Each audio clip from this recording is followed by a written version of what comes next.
Bom dia, é a Alba da Associação Espírita Allan Kardec de Suzano. Muito prazer estar com vocês nessa manhã e eu convido a todos nesse momento que possamos nos unir numa mesma energia, nos ligando espirituais, nos ligando a Deus, nosso Pai, e a Jesus, nosso Mestre, rogando que esta manhã nos envolva com muitas alegrias e que seja um dia de muita paz.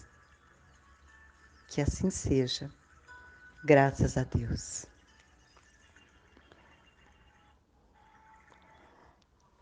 O tema dessa manhã que me foi passado é o criminoso e o crime.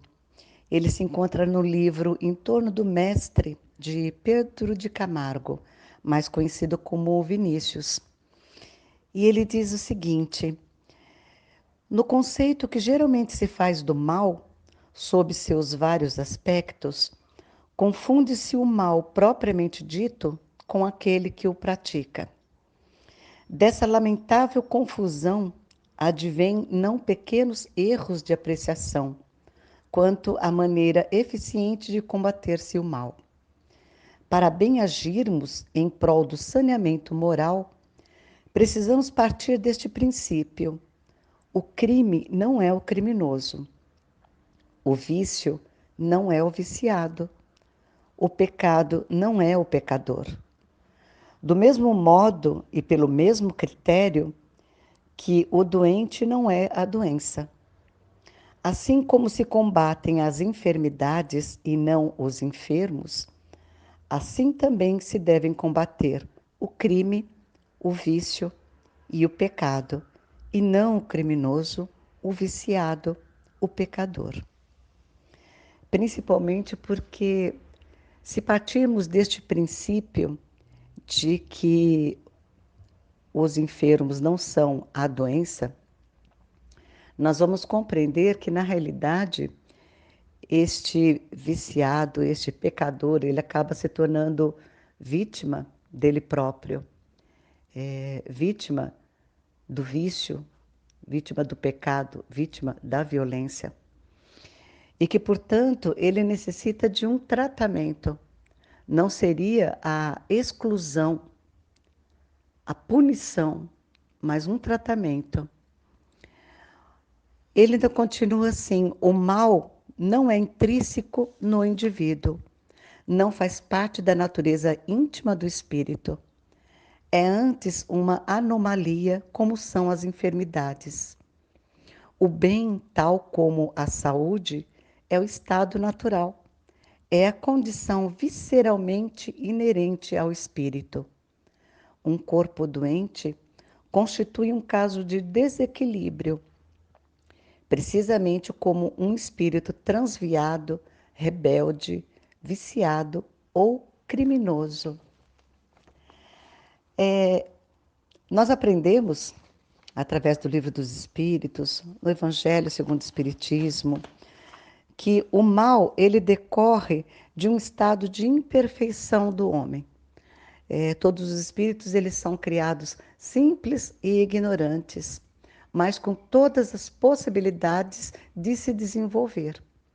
E cada um de nós trazemos no nosso interior essa centelha divina, porque somos partes da criação divina.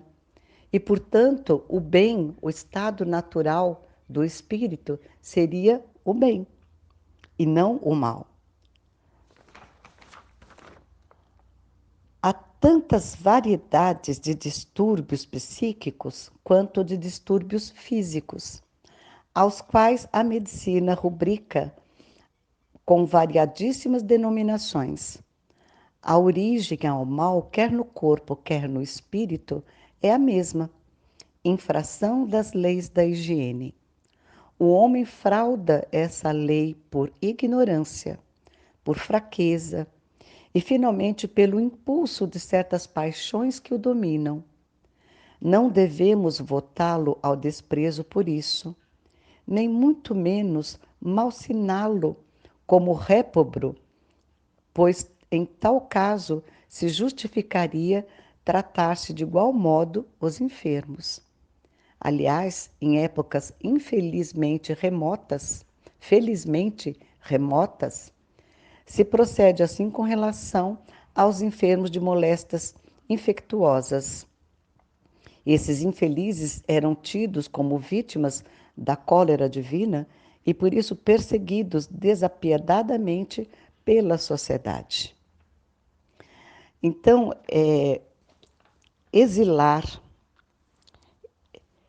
expulsar do convívio social aquele que erra, aquele que está em vício, aquele que está em pecado, o chamado pecado, seria uma crueldade com aquele que se tornou vítima da própria ignorância e que se encontra doente, porque esse não é o estado natural do espírito. Nós somos criados para a perfeição, para a luz. E tudo que foge a essa perfeição é um desequilíbrio, e um desequilíbrio que requer correção, educação, tratamento.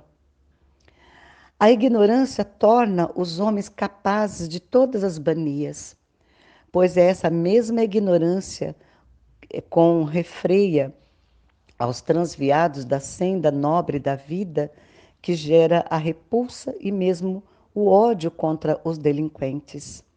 Os velhos códigos humanos, assim, civis e religiosos, foram vazados nos moldes dessa confusão entre o ato delituoso e o seu agente.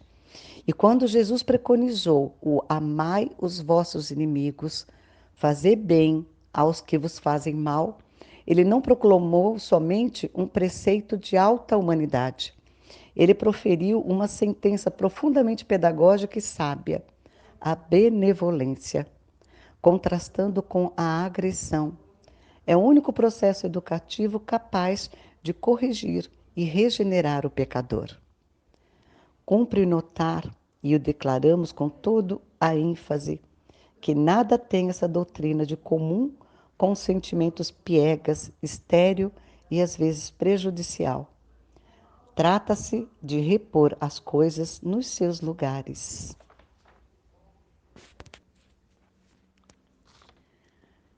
Para varrer-se o mal da face da terra, é preciso que se apliquem métodos naturais, condizentes a esse objetivo.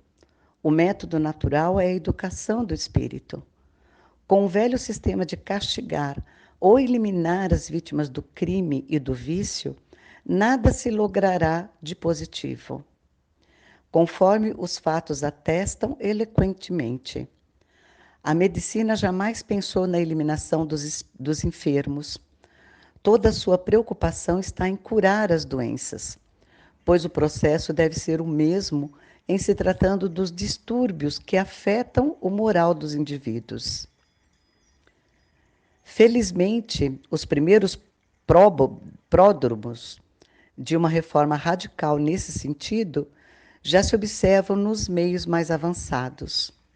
O único castigo capaz de produzir efeitos na regeneração dos culpados é o que se traduz pela natural consequência dolorosa do erro ou mal cometido, consequência que recai fatalmente sobre o culpado. É necessário fazer que o delinquente reconheça esse fato, e isso se consegue por meio da instrução moral. Isso é uma coisa que nós observamos nitidamente no nosso sistema judiciário, principalmente. Quando falamos que seria errado varrer-se o mal da terra, eliminando aqueles que erram, aqueles que cometem o crime ou o vício, que não seria eliminando o homem, que estaríamos eliminando esses males da face da terra. E essa prova, ela nos vem através do nosso sistema judiciário, quando percebemos que quando você simplesmente isola, você prende um criminoso, você isola ele do meio social, mas você não trabalha a transformação moral neste ser, ele jamais vai se regenerar.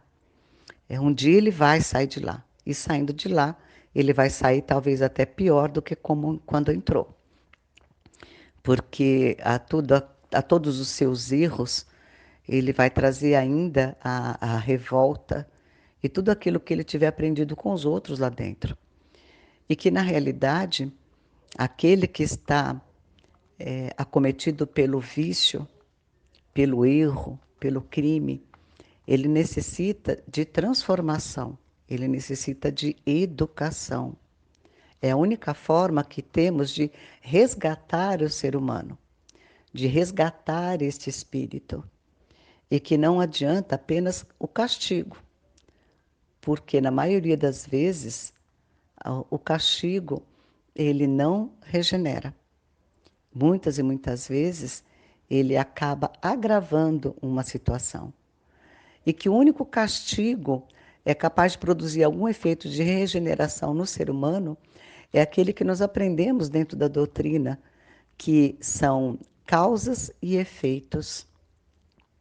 Tudo aquilo que eu estiver plantando, de alguma forma eu irei colher na minha vida. Algum dia eu irei colher aquilo. E essa justiça divina, que é aplicada através das causas e efeitos, é a única realmente, seria o único castigo capaz de transformar o homem, porque ele acaba sofrendo as consequências dos próprios erros e dessa forma ele começa a aprender através do próprio sofrimento causado por ele mesmo, ele começa a aprender que o seu modo de agir estava errado e que ele precisa se modificar.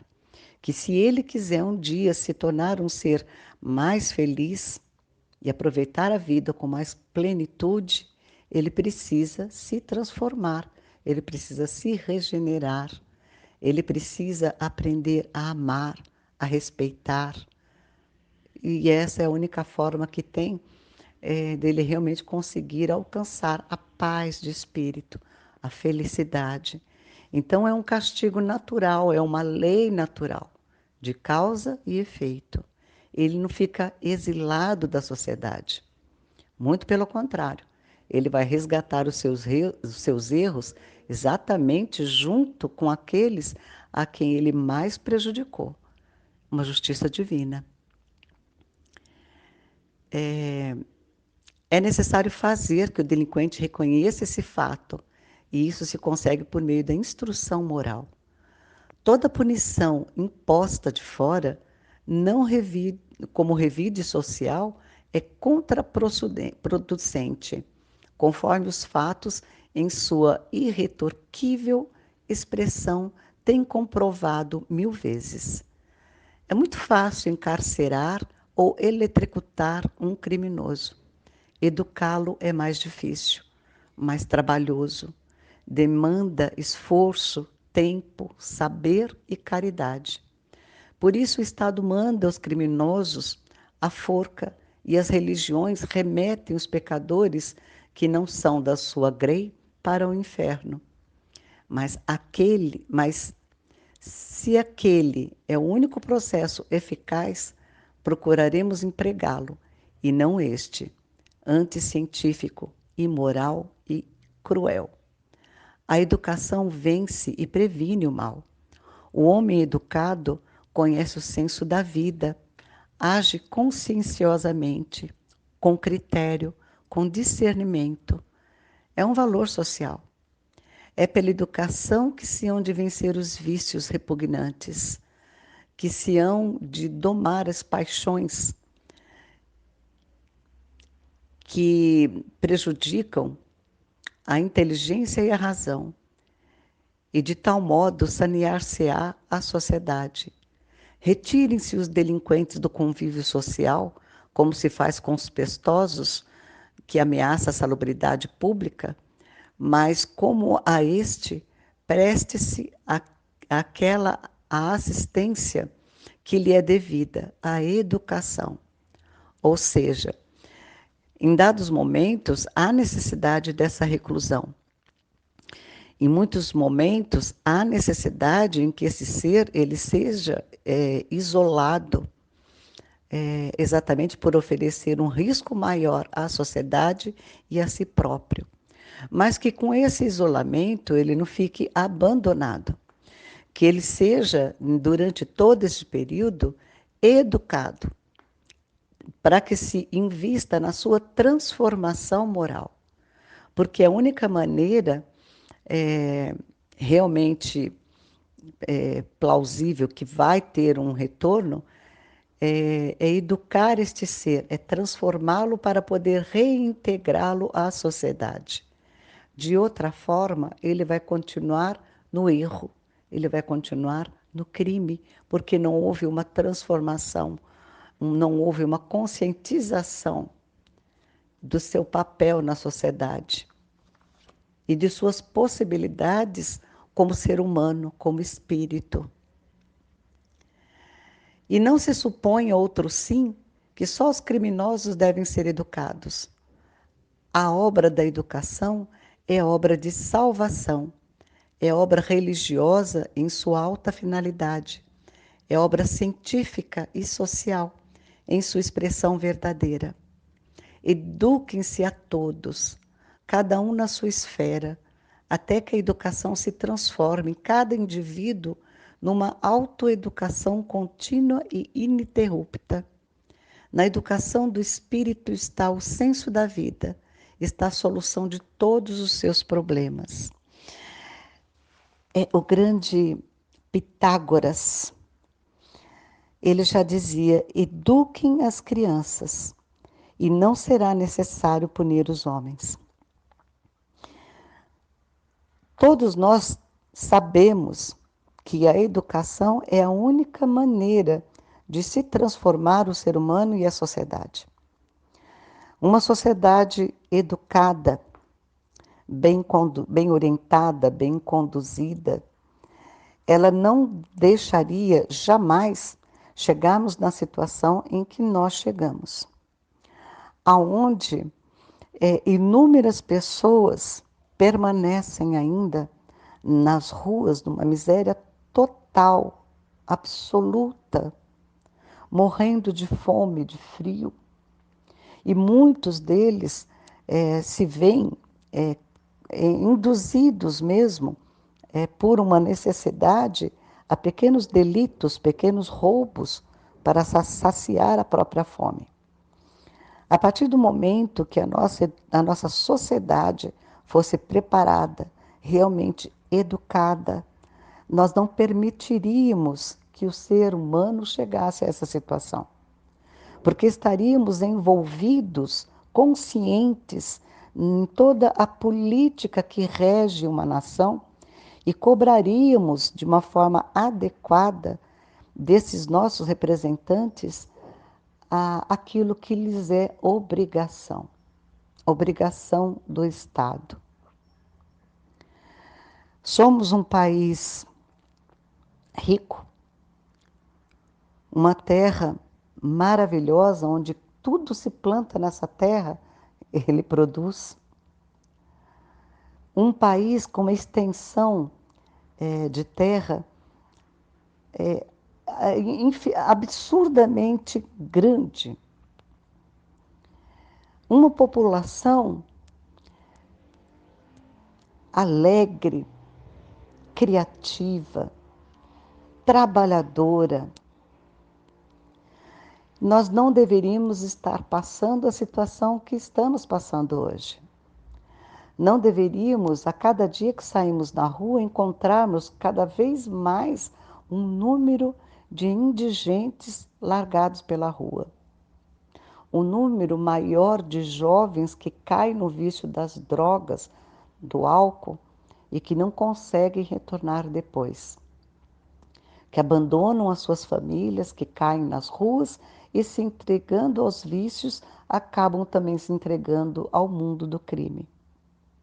Inúmeras famílias têm perdido seus filhos, seus netos, ainda muito jovens, para o mundo do crime e o mundo dos vícios. Educação, preparo. Preparo para que estes jovens não caiam nessas armadilhas. Preparo para que a educação do povo, a conscientização do povo, os leve a cobrar do governo aquilo que ele se propôs a fazer, que era cuidar do povo, cuidar dessa nação, ajudar a estes jovens a livrar-se dos vícios através dos tratamentos de clínicas que os abrigue, que os trate e que os ajude a sair dessa situação. Nós estamos fechando os nossos olhos para tudo que vem ocorrendo no nosso país e percebemos que o incentivo à educação ele vai diminuindo cada dia mais. Agora, com a pandemia, nós sentimos ainda mais a necessidade, né, e a falta da educação. Infelizmente, perdemos nessa área praticamente 2 anos. São 2 anos que teremos muita dificuldade em recuperar. O tempo em que essas crianças permaneceram fora das escolas, a falta de apoio que a maioria delas teve, porque nem todas tiveram os seus familiares ali do lado, ajudando nas tarefas escolares, dando apoio. Nem todas as crianças tiveram isso. As crianças que tiveram a família ali do lado, auxiliando, são privilegiadas. Uma boa parte das crianças mal tinham um computador para acompanhar as aulas. E muitas delas não tinham um adulto do seu lado ajudando nas matérias, nas lições. Então, para essas crianças, houve uma perda muito grande. E assim nós vamos percebendo que, ano após ano, a preocupação com a nossa educação, com a educação das nossas crianças, está ficando para trás, no esquecimento. E o povo vai se tornando cada dia mais e mais e mais ignorante. Ignorante porque lhes falta acesso verdadeiro ao conhecimento, apoio, incentivo, para que os jovens adentrem uma faculdade, descubram a sua vocação para um trabalho que lhes traga prazer e uma garantia financeira. Tudo isso, essa falta de expectativas, falta de oportunidades, falta de educação, faz com que os jovens se percam no mundo dos vícios, se entreguem ao prazer, aquele prazer transitório, ilusório, mas que pode prejudicar toda uma vida, levando jovens inteligentes, promissores, a um fracasso total em sua vida adulta. Educação. O que mais um povo necessita para se fortalecer e formar uma sociedade justa é educação e saúde. Porque através de educação e saúde, nós conseguimos todo o resto depois. Por isso, antes de condenarmos aquele que se entregou ao vício, aquele que ainda se entregou ao erro, ao pecado, ao crime, nós precisamos sim descobrir os motivos que os levaram a isso e procurarmos todas as ferramentas para recuperarmos este ser. Porque o destino do espírito não é o erro, não é o pecado. O nosso destino é a perfeição. é a luz. E para isso nós necessitamos de ferramentas que nos auxiliem nessa caminhada, nos auxiliem no progresso.